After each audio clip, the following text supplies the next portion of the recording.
بسم الله الرحمن الرحيم.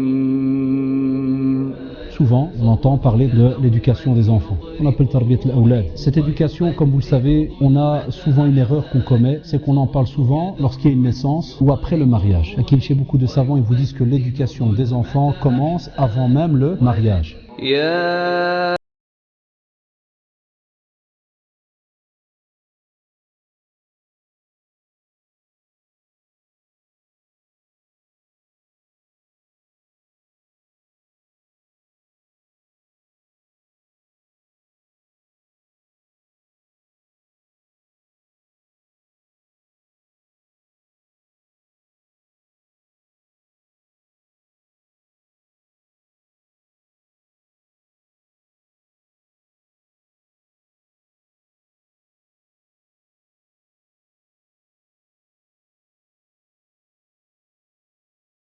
Parce que lorsqu'on parle d'éducation des enfants, c'est qu'on a deux personnes, le père et la mère. Les deux vont normalement devoir transmettre quelque chose. Le fait qu'ils vont devoir transmettre quelque chose nous montre et nous impose que ces deux personnes doivent avoir normalement un certain bagage. Ce qui est logique. Wallah, et quand tu veux donner quelque chose à quelqu'un, la moindre des choses, tu dois avoir cette chose. Tu dois avoir une matière qui, on l'espère, est bonne, d'après le Coran et la Sunna du prophète sallallahu alayhi wa sallam. Et à ce moment-là, tu dois au moins toi la mettre en pratique. Et puis une fois que toi tu l'as mis en pratique et tu as bien compris ce sujet, arrivera dès que le jour où tu auras cet enfant entre les mains, tu vas alors lui transmettre ce que tu as appris.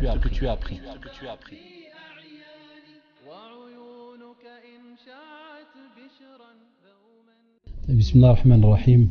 Inna alhamdulillah wa nasta'inuhu wa nastaghfiruh. Wa na'udhu billahi min shururi anfusina wa min sayyiati a'malina. من يهده الله فلا مضل له ومن يضلل فلا هادي له وأشهد أن لا إله إلا الله وحده لا شريك له وأشهد أن محمدا عبده ورسوله وبعد. أيها الإخوة ولا أدري وش كاين الأخوات ولا كاين جوج كاين حتى الأخوات. أيها الإخوة والأخوات السلام عليكم ورحمة الله.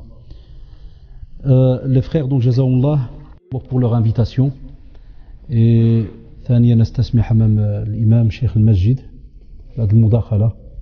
Comme vous le savez, en général, donc, les imams sont les premiers à prendre la parole. Comme c'est une invitation, c'est qu'ils l'ont sûrement prévenu. C'est plus par respect. Donc, les frères Jazakumullah nous ont demandé aujourd'hui de parler de l'éducation des enfants. C'est vrai que, subhanallah, c'est un sujet qu'on a souvent entendu. Souvent, on entend parler donc dans différentes conférences, différents discours de l'éducation des enfants. Ce qu'on appelle tarbiyat al-awlad. Cette éducation, comme vous le savez, on a souvent une erreur qu'on commet, c'est qu'on en parle souvent lorsqu'il y a une naissance ou après le mariage.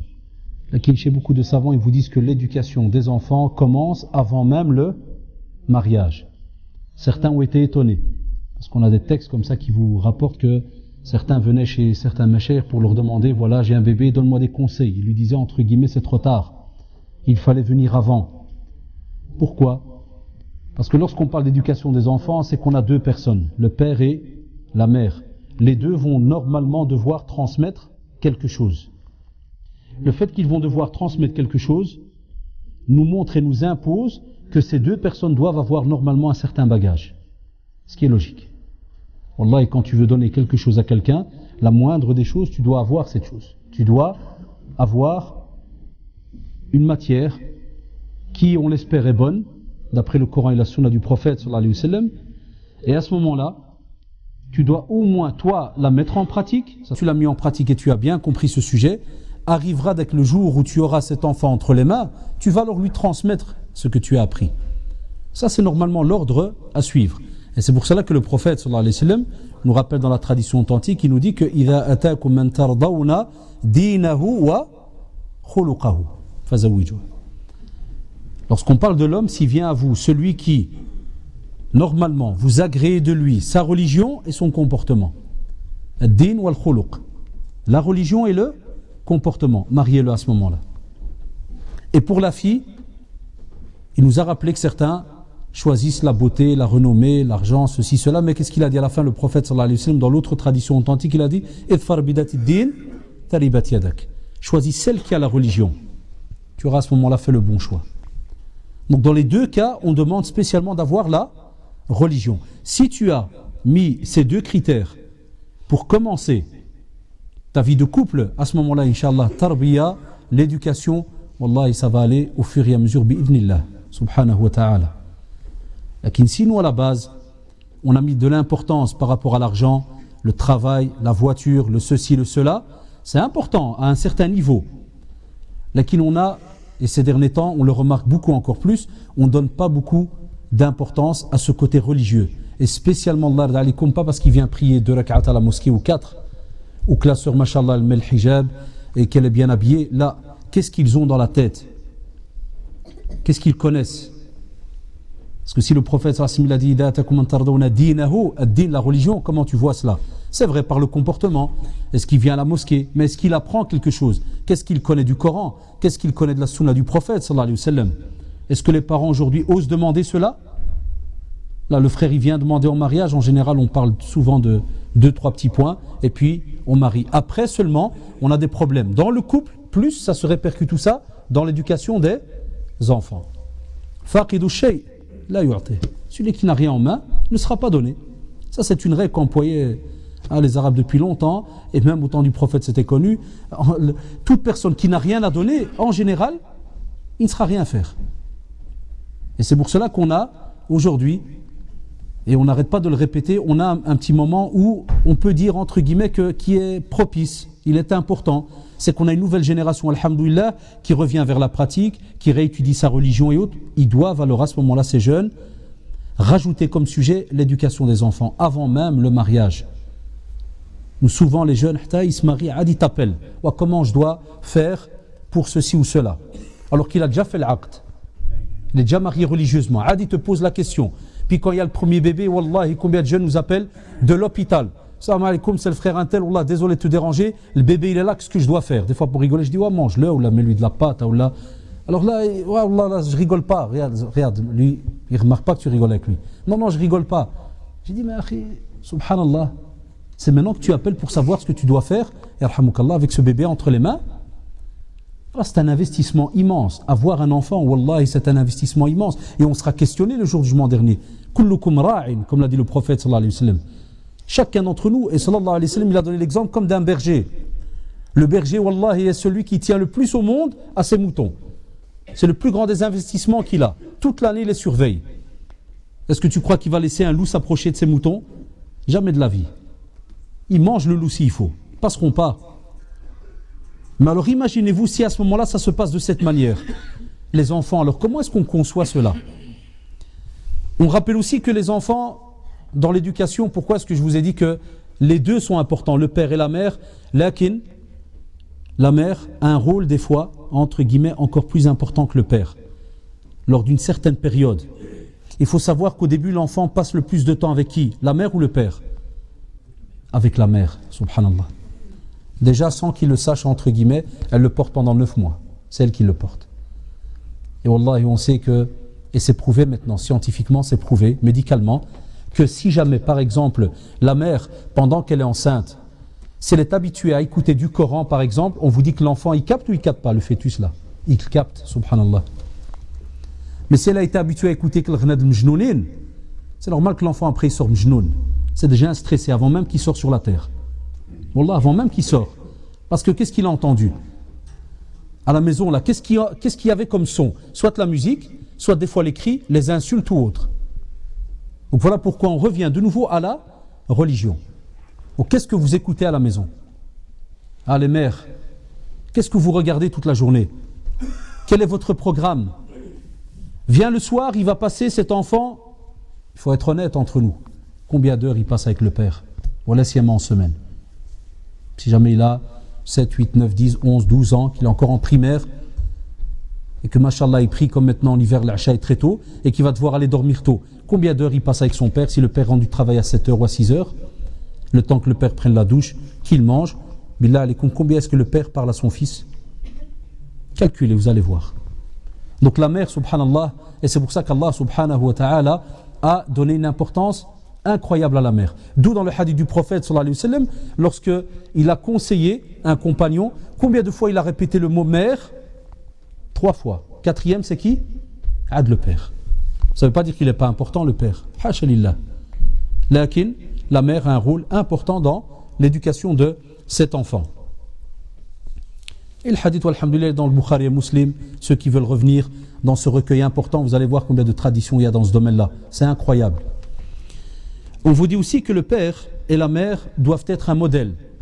Lorsqu'on parle d'éducation, dans la plupart des ouvrages qui parlent d'éducation, on vous dit que leur comportement doit être exemplaire.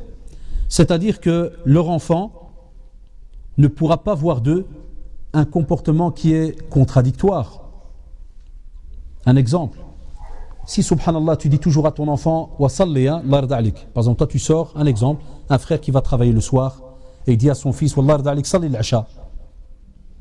Et remarque que par exemple, sa mère a prié l'asr, et puis une fois qu'il y a le maghrib, elle est devant la télévision, et puis voit l'asha arriver devant la télévision, et puis l'asha passe, et lui il est peut-être dans le lit, mais il entend que ça tourne toujours, et puis le lendemain matin, le père il vient et lui pose la première question. Est-ce que hier tu as prié? Qu'est-ce qu'il va dire le fils un jour? Et ma mère elle prie. Alhamdoulilah qu'il ne va pas te dire ta femme elle prie. C'est déjà bien qu'il la reconnaît encore comme mère. Il va dire ma mère elle prie. Et pourquoi à la maison vous ne faites pas ceci ou cela? Si un jour tu retardes, toi le père, tu regardes la télévision parce qu'il y a un match ou je ne sais quoi, ou billah, comme d'habitude on a beaucoup de personnes qui passent comme ça des heures et des heures et des heures devant la télévision. Et t'imagines le père, le fils il vient chez toi et il te dit Abi, il y a quelques jours tu m'as dit c'est bien de prier à l'heure. Comment ça se fait que tu es là depuis 3 heures et la prière est passée? Tu t'es même pas levé, tu ne m'as même pas dit viens on prie comme tu faisais d'habitude. Est-ce que ce match il a beaucoup plus d'importance que la prière? Qu'est-ce que tu vas lui répondre? Tu vas être gêné, wallahi. Tu vas être gêné. Voilà pourquoi on vous dit que le père et la mère doivent être un exemple, un modèle à suivre devant leurs enfants et il ne peut pas y avoir de contradiction dans votre comportement. Et c'est pour cela que les enfants, et je crois que certains parmi vous ils ont déjà remarqué, ceux qui ont des petits-enfants, regardez la sunna du prophète sallallahu alayhi wa sallam. Et ça c'est un conseil, chers frères et sœurs. An-nawafil, les surérogatoires, où est-ce qu'on les prie? À la mosquée ou à la maison? Où est-ce qu'on les prie? À la maison. Billah alaykoum, pourquoi? Premièrement, pour pas que la maison devienne comme un genre de cimetière. Il n'y a pas de prière, pas de lecture, il n'y a rien. Et deuxièmement, beaucoup de savants maintenant nous rapportent et nous rappellent, entre guillemets, que l'enfant, garçon ou fille, il voit depuis qu'il est petit la prière à la maison. Depuis qu'il est petit, subhanallah, quoi qu'il arrive, il voit un père ou une mère prier. Et quoi qu'il y a, 2 rak'at. Minimum. Même si jamais tu es radin, tu vas prier le witr, 1 rak'a. Il va le voir. Quoi qu'il arrive, subhanallah. Nous, beaucoup de parents, qu'est-ce qu'ils font? Ils viennent à la mosquée et subhanallah, Allah yahdina jami'an, ils croient que c'est comme quand tu achètes un GSM avec un abonnement. Donc il vient, il prie l'Asha, ou le Maghrib, il prie tous les sunnahs qu'il y a, il finit tout. Et dès qu'il rentre à la maison, il croit que c'est fini. La mosquée, la prière, c'est derrière. Et il entre et à ce moment-là, il se couche, soit la TV, soit. Cet enfant, billah alikoum, tant qu'il n'a pas encore l'âge pour aller à la mosquée, quelle prière il va voir à la maison? Donc est-ce que les parents ne sont pas un modèle pour les enfants? Ils sont un modèle. Ils sont une photocopie. Je vous donne un autre exemple. Qui parmi vous n'a pas remarqué que quand ils ont un enfant, par exemple, qui a, et c'est mon cas, j'ai un petit de 3 ans et demi, à peu près 4 ans, quand tu pries, par exemple, dans ta chambre et qu'il passe, subhanallah, je me rappelle depuis qu'il a 2 ans et demi à peu près, il vient et il se met à plat ventre. Il t'imite.